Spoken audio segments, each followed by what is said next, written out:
The sun hung like a burning coin in the cloudless sky, turning the wide Arizona plains into a giant oven. Heat shimmered off the dusty earth and waves, blurring the horizon until even the mountains in the distance looked like mirages.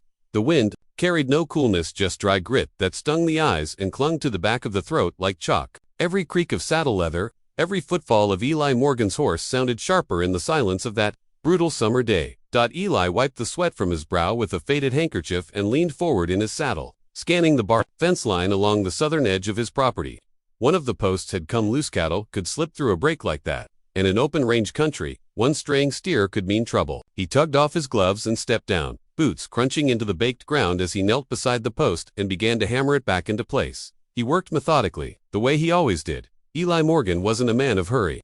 62 years on this earth had taught him that things done fast were often done wrong. He had built this ranch with calloused hands and quiet grit, and though it wasn't much, just a few dozen head of cattle, a weathered barn, and a two-room cabinet was his. And it was enough. As he stood to stretch his back, something caught his eye. Just past the dried creek bed, maybe 100 yards off, something was lying still in the dirt near a twisted mesquite tree. At first, Eli thought it might be a dead animal, a coyote, maybe, or a deer carcass half-eaten by buzzards. But there were no birds in the air, no flies, just the heavy, waiting stillness of the desert. He narrowed his eyes, frowning. Something wasn't right. He climbed back into the saddle and nudged his horse forward, hand near his holster, out of habit. You didn't survive this long in the desert by being careless. As he approached, the shape began to resolve. A man, lying face up, one leg twisted beneath him, arm stretched toward the dry creek as if he'd been crawling. His chest rose shallowly, just barely. Eli pulled up and dismounted, his boots crunching softly in the silence. The man was young, no more than 20. His skin was sunburnt, his hair long and braided in the Apache style. His shirt was torn and stained with blood, the wound seeping from just below his ribs. Dried streaks of crimson painted his side, crusted into the dirt beneath him. He was breathing, but only barely. Eli crouched beside him. The young man's eyes fluttered open, cracked lips parting as if to speak, but no words came. Only a whisper of air, dry and hopeless. "Easy," Eli murmured, voice low and steady. "Don't try to talk." He reached into his saddlebag and pulled out his canteen, still half full.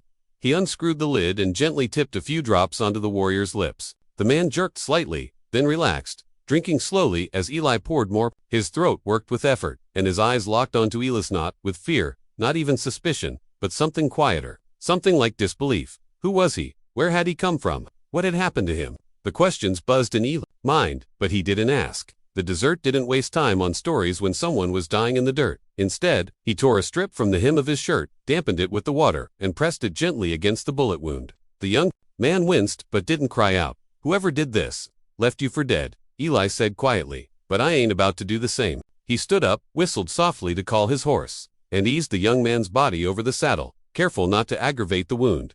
The weight was light to light. The boy hadn't eaten in days. Eli swung up behind him and turned back toward the cabin. He didn't look back. In a land where a dying man could go unnoticed by a dozen riders, Eli Morgan had chosen to stop. And though he didn't know it yet, that single decision would echo through the desert like thunder. Morning broke slowly over the desert, casting long golden fingers across the cracked earth. A breeze stirred the wind chimes on Eli's porch, whispering softly through the mesquite trees. The heat hadn't risen yet, and for a brief moment, the ranch was quiet, peaceful. Even inside the cabin, the young warrior lay motionless, his fever finally breaking sometime in the early hours. His breathing was steadier now, but shallow, like he was somewhere between this world and the next. Eli stepped out with a tin mug of coffee, rubbing the ache from his shoulders. He had barely slept, between boiling more herbs and keeping the boy cool with damp cloths. The night had passed like a war fought in silence, but there was something else keeping him restless, a feeling he couldn't name. Not quite fear, not yet, but a kind of heaviness in the air, as if the land was holding its breath. That's when he heard it, a low, distant rumble, soft at first, so soft he thought it was wind rolling through the canyons. But then it grew louder, rhythmic, steady, like hundreds of drums beating in the earth itself. Eli's brow furrowed. He stepped off the porch, eyes scanning the horizon, hand unconsciously brushing the handle of the old rifle leaning by the door, and then he saw them. Over the eastern ridge, just where the sun touched the hills, a line of riders appeared, dark silhouettes against the rising light. They came in rows, shoulder to shoulder, their horses moving in silence except for the sound of hooves crunching the dry soil. And they didn't stop coming. More and more riders crested the hilltop, until the desert seemed full of motion and shadow and dust. Eli stood frozen. He counted dozens at first, then hundreds, men with painted faces and feathers in their hair. Some wore ceremonial chestplates, others rode bare-chested, their expressions calm and unreadable. Women followed, wrapped in blankets of woven patterns, some carrying satchels, others holding bundles in their arms. Children, too, sat behind elders or clung to the sides of horses, their eyes wide with something between awe and reverence. This wasn't a war party. This was something older, something sacred, and they were headed straight for his ranch. Eli's throat tightened. A lifetime of instinct told him to grab the rifle, to bolt the door. But he didn't move. He couldn't, because something deep in his bones told him this wasn't danger, not in the usual sense. This was an answer, the answer to the question he never asked. Who did I save? The riders stopped just short of the fence line, forming a great semicircle around the ranch. At their center rode an elder, his long white braids tied with strips of leather, his eyes sharp as flint. He dismounted without a word and walked forward alone, stopping a few feet from Eli. The silence between them was heavy, but not hostile. You gave him water, the elder said in slow, careful English. His voice was rough, like desert stone, but carried deep gravity. You gave him life. That is not forgotten. Eli said nothing at first. He just nodded, eyes locked with the man's. I didn't do it for thanks, he finally replied. I just couldn't leave him. The elder nodded once, slow and deliberate. We came to remember, he said. Then, with a gesture, the others began to dismount. What followed was beyond anything Eli could have imagined. The riders brought gifts, beautifully woven blankets, medicine pouches, clay pots filled with dried herbs and tobacco, necklaces of turquoise and bone. One woman stepped forward with a carved pipe and laid it on his porch. Another tied a single eagle feather to his fence post. A child handed him a bundle of corn and sage tied with sinew. No one spoke loudly. No one shouted. Everything was done with quiet grace, a ceremony not of repayment, but of recognition. And then, just as the sun reached its peak in the sky, they mounted their horses once more. One final chant rose into the air, low and melodic, the kind of sound that seemed to come from the very bones of the earth. A farewell. By the time the dust settled, they were gone.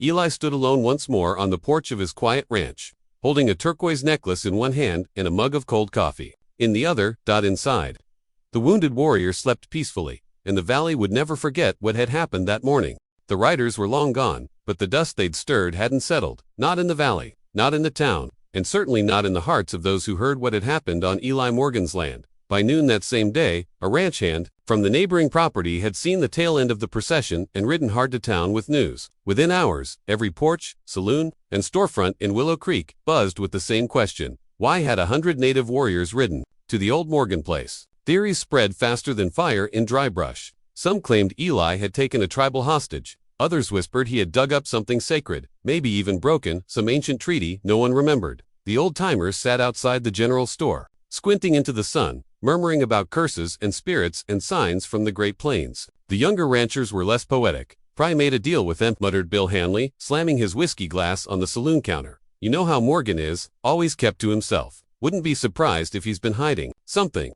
"He's always been strange," said another, leaning in. "I heard he fought off a whole Comanche raid back in '73. What if this is payback?" Sheriff Langley, a grizzled man with a stiff limp and a slow drawl, wasn't quick to jump to conclusions, but he'd seen what fear could do to men. So the next morning, he rode out toward Eli's ranch with 2 deputies, just to check things out. When they arrived, the place looked the same as ever, quiet, weather-beaten, solitary, except for one thing. On the porch rail hung a single eagle feather tied with red and yellow beads. It swayed in the breeze like a silent sentinel. Eli greeted the sheriff with his usual nod and offered him coffee. The deputies didn't dismount, just sat stiff in their saddles, watching. "I heard you had some visitors," Langley said. Eli took a long sip from his cup before answering. "You heard right?" The sheriff leaned back slightly in the creaky rocking chair Eli had brought out.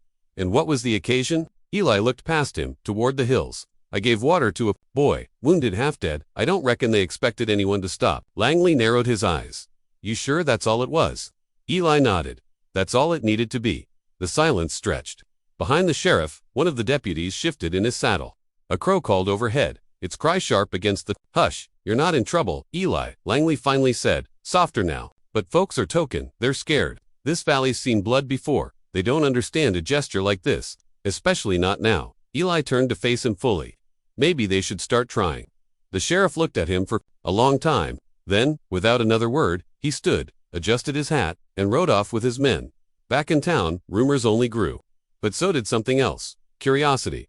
The school teacher, Miss Hartley, came out to the ranch a few days later, asking, about the carvings left behind by the tribe. She left with a small woven pouch of dried flowers, a gift from one of the tribal women who had returned briefly to thank Eli again. The pastor came to, though more cautiously, asking if he could pray over the wounded boy still resting inside. Eli allowed it.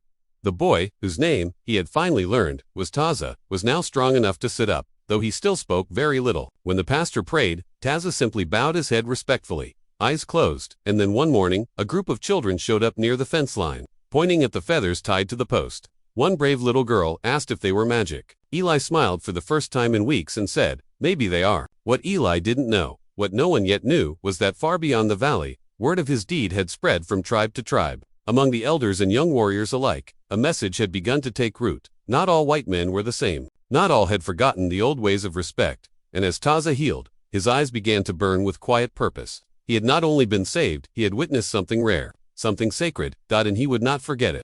The desert nights had begun to cool as August wore on, bringing with them a calm that Eli Morgan hadn't felt in years. The sky stretched black and endless above his cabin, dotted with stars so bright they looked like lanterns burning holes in the heavens, and inside, beneath a patchwork of woven blankets in careful silence, Taza was finally healing.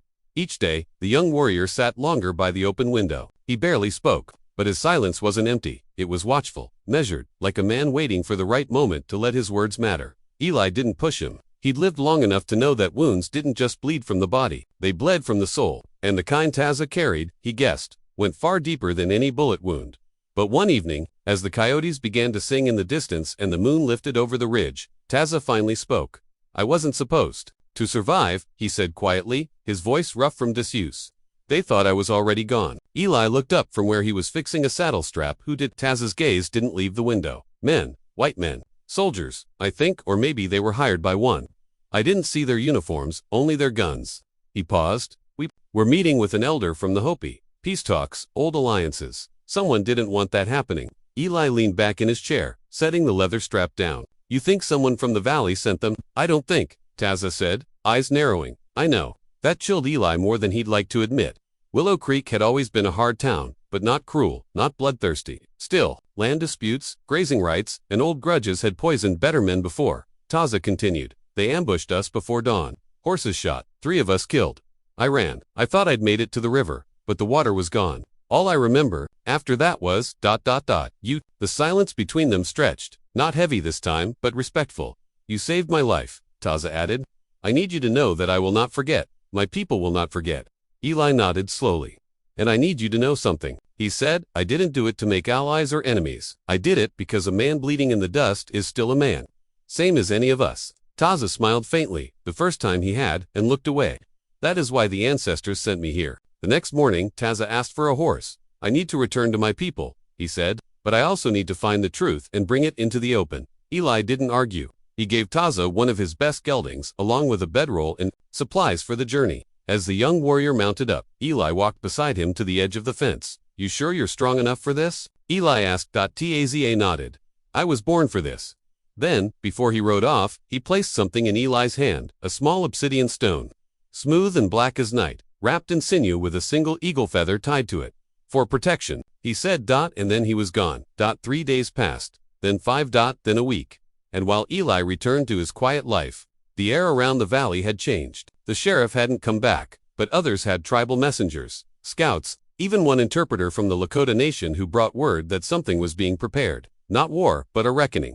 Because the truth was this: what happened to Taza wasn't random, it was planned. And somewhere among the cattlemen, ranchers, or even officials of Willow Creek, someone had tried to erase a piece and bury the bodies quietly. They hadn't counted on one of them surviving. They hadn't counted on Eli Morgan stopping, and they certainly hadn't expected an entire nation of people to begin watching. Word of Taza's return traveled like a spark on dry wind. It had been nearly 10 days since the young warrior rode out from Eli Morgan's ranch, and by the time he appeared again this time, not alone, but flanked by 3 mounted scouts from different tribes, Willow Creek was already on edge. Townsfolk had begun locking their doors early, and the old telegraph office had fired off more messages in the last week than it had in the past 6 months. The valley wasn't just nervous, it was expecting something, and they were right. Taza rode straight to the center of town, his warhorse sleek and black, its bridle adorned with colored beadwork. Behind him, the other riders bore no weapons in hand, but their faces were marked with paint symbols of truth and judgment. They didn't stop at the sheriff's office. They didn't stop at the saloon. They stopped in front of the land commissioner's building, where a man named Silas Warden had ruled over valley land deeds for more than 20 years. Eli was already in town when it happened. He'd come for supplies, keeping his hat low and his business quieter than usual. But as soon as the riders appeared, he knew this was more than a visit. This was a challenge. Sheriff Langley came out slowly, hand resting near his revolver, though he didn't draw. He was followed by a few deputies and, not surprisingly, Silas Warden himself, dressed in a white vest, hair slicked back, eyes shaded by expensive sunglasses even though the day was overcast. Taza dismounted with quiet precision. Then, in perfect English, he said, "You paid men to kill us. To stop a peace council between tribes that have been enemies for 2 generations, you feared unity more than war." The crowd gasped. Warden laughed too loudly, too confidently. "That's a serious accusation, boy," he said, smirking. "You got any proof, or just more old ghost stories?" Taza reached into his saddlebag and pulled out a piece of torn fabric. It bore a military seal, but it wasn't standard issue. Eli, watching from a few yards back, recognized it immediately. It was from a private security outfit out of El Paso, one Warden had used before, for special land disputes. And Taza wasn't done. He handed a folded paper to Sheriff Langley, who opened it slowly. His eyes darkened. "A map," the sheriff muttered, "of tribal land. Already marked for acquisition. Signed by Warden, stamped and sealed with the same ink that had signed dozens of property claims in the valley." The crowd had gone silent. Even Warden's deputies shifted uncomfortably. "I don't know where you got that," Warden snapped. "That's forged," but his voice cracked. "Just a little." Langley looked at him for a long time, then at Taza, and then he made a choice. He turned to his men. "Place Commissioner Warden under arrest," he said flatly. Chaos erupted. Warden protested, shouting curses and threats. But the deputies moved fast. The people of Willow Creek didn't cheer, but they didn't stop it either, because deep down, they had always known something wasn't right. Later that evening, as the dust settled and the commissioner sat behind iron bars, Eli found Taza standing outside the sheriff's office. The 2 men watched the horizon, where distant clouds brewed like smoke. "You didn't have to come back," Eli said. Taza nodded slowly. "I did, for my people, and for you." Eli raised an eyebrow. "For me, you didn't just give me water, old man," Taza said. "You gave me a reason to stand again." The stars began to emerge. Eli said nothing. He just placed a hand on the warrior's shoulder. The arrest of Silas Warden sent shockwaves far beyond the dusty borders of Willow Creek. By the end of the week, federal marshals had arrived from Santa Fe. They came in covered wagons and on dark-coated horses, bearing documents, questions, and suspicion. A temporary court was set up inside the old Masonic Hall, and the trial of Silas Warden was scheduled to begin within 10 days. The valley held its breath. For the first time in decades, truth had outrun silence. But justice, as Eli Morgan knew all too well, was not a straight trail. It twisted through politics, power, and fear. And, where fear lingered, vengeance often followed. It started with whisper small ones. A barn burned to the ground on the West Ridge. A cattle fence was slashed near the river. The old Lakota interpreter, who had stayed behind to help communicate with tribal visitors, was found beaten near the train station, unconscious but alive. No one claimed responsibility. But the message was clear. There were still men in the valley who believed. Eli had betrayed his own kind by giving water to a dying native. And now that the truth was out about Warden's land schemes, the ones who'd stood to profit were growing restless and dangerous. At night, Eli began sleeping with his rifle closer to the bed. Taza remained nearby, though he had sent scouts back to his people with word of the trial and the promises made by Sheriff Langley and the marshals. He himself had chosen to stay at Eli's ranch for protection, yes, but also for honor. "You saved me once," he had said. "Now I'll return the favor." Together, they watched over the land. Together, they waited. In town, the mood was split down the center. Some saw Eli as a hero. Young families brought him food. Children waved from wagons. Even the preacher from St. Mary's gave a sermon about the Good Samaritan of the plains. But others avoided him entirely, casting hard stares or muttering slurs under their breath. It was in that tension that Clay Donnelly returned, a former cattle foreman. Fired months ago after a land dispute with Eli, Donnelly had drifted from job to job, but he still had friends in Willow Creek and, more importantly, he had a grudge. He showed up late one night at the saloon, heavy with drink, louder than usual. Warden was just doing what needed to be done. He slurred to anyone who would. "Listen, you let one redskin crawl out of the dirt, and next thing you know, they're running the place." No one answered, but no one stopped him either. And the next night, Eli's barn was shot through with 6 bullet holes. No fire this time, just a warning. Eli didn't flinch, but he didn't sleep much either. Days passed. The trial began. Witnesses came forward, tribal messengers. hired guards with guilty consciences, even a clerk from the land office who admitted that Warden had falsified at least 3 maps. Each testimony peeled away the layers of corruption that had stained the valley for decades. Taza sat in the front row every day, calm, proud, unmoved. Warden refused to look at him. On the 4th day, Warden's lawyer tried to dismiss the tribal witnesses, arguing their words couldn't be trusted under U.S. law. That's when Eli stood up. He walked forward uninvited and spoke not just as a rancher, but as a man who had nothing left to fear. "I saw the boy nearly dead in the dirt," he said. "I saw who he was and what he carried. And I saw who we became when we stopped to help." The courtroom was silent. Even the judge said nothing for a moment. Then he simply nodded. Let the record show, the testimony stands. Warden's fate was sealed, but trouble still brewed. That night, as Eli and Taza returned to the ranch under a sky heavy with stars, they saw something, strange smoke, not from their chimney, from the tree line. They dismounted first. His voice was low, urgent. "We're not alone." And just as Eli reached for his rifle, a voice echoed from the darkness. "You picked the wrong side, Morgan." Gunshots rang out. The night erupted like a storm of wolves. Gunfire cracked from the woods, quick and sharp.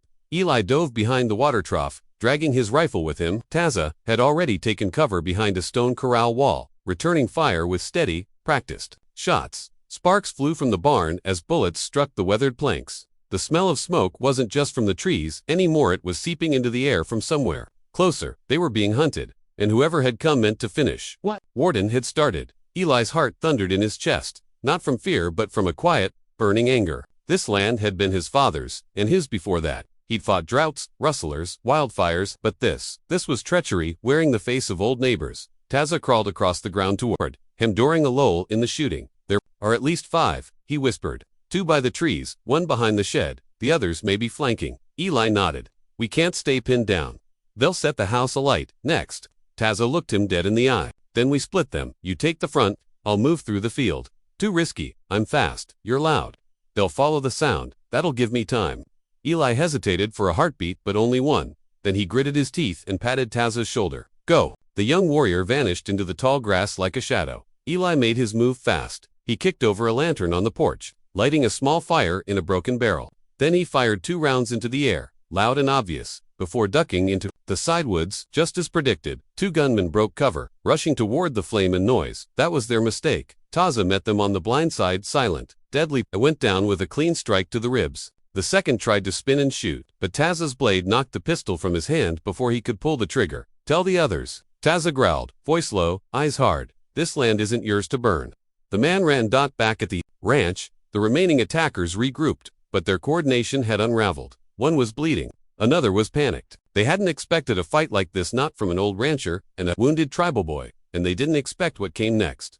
From the ridge above, a war horn echoed. Then hooves. Dozens. A line of riders crested the hill. Apache, Hopi, Lakota, and others drawn by the smoke, the gunfire, and the growing fire Taza had sparked days earlier in the council meetings. They had come to protect one of their own.